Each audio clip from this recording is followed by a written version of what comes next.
नमस्कार दोस्तों, ऐसा कहा जाता है कि महाभारत के महादानवीर महाशूरवीर कर्ण ने सर्वप्रथम श्राद्ध करने की शुरुआत करी थी।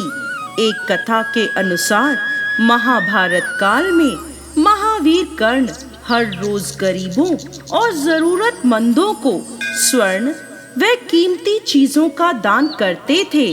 लेकिन महाभारत के युद्ध के दौरान जब उनकी मृत्यु हुई और वह स्वर्ग पहुँचे, तब वहाँ उन्हें भोजन के रूप में थाली में हीरे मोती स्वर्ण मुद्राएं आदि परोसे गए।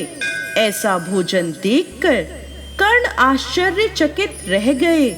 उन्होंने स्वर्ग के अधिपति इंद्रदेव से पूछा, इंद्रदेव, सभी लोगों को सामान्य भोजन दिया जा रहा है, तो मुझे भोजन के रूप में स्वर्ण आभूषण रत्न आदि क्यों परोसे गए हैं?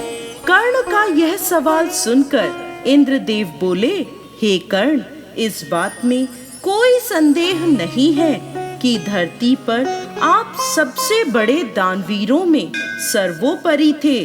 आपके दरवाजे से कभी भी कोई भी खाली हाथ नहीं लौटा, लेकिन आपने कभी भी अपने पूर्वजों के नाम पर अन्न का एक दाना भी दान नहीं किया। इसलिए आपके दरबार में आया हर व्यक्ति आपसे संतुष्ट था, लेकिन आपके पूर्वज अभी भी आपसे तृप्त नहीं हैं। इसीलिए आपने धरती पर जिन चीजों का दान किया, स्वर्ग में आपको भोजन के रूप में वो चीजें परोसी गई हैं। तब महावीर कर्ण ने इंद्रदेव से इस समस्या का समाधान पूछा।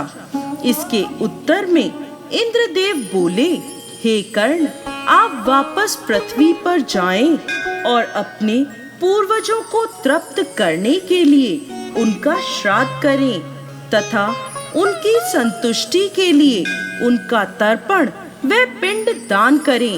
इंद्रदेव के कहे अनुसार महावीर कर्ण वापस धरती पर आए और अपने पितरों का आवाहन कर उनका तर्पण पिंड दान व श्राद्ध किया।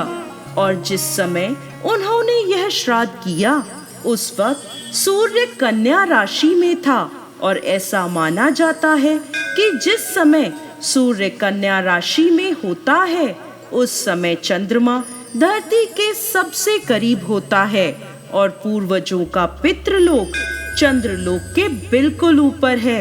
इसलिए यही वह समय होता है जब पितृलोक में बसे पूर्वज धरती लोक में बसे अपने वंशजों से भोजन प्राप्त करने आते हैं। तो दोस्तों, कैसी लगी आपको आज की हमारी ये जानकारी? हमें कमेंट बॉक्स में लिखकर जरूर भेजें। साथ ही साथ आपके अपने चैनल को सब्सक्राइब करना ना भूलें।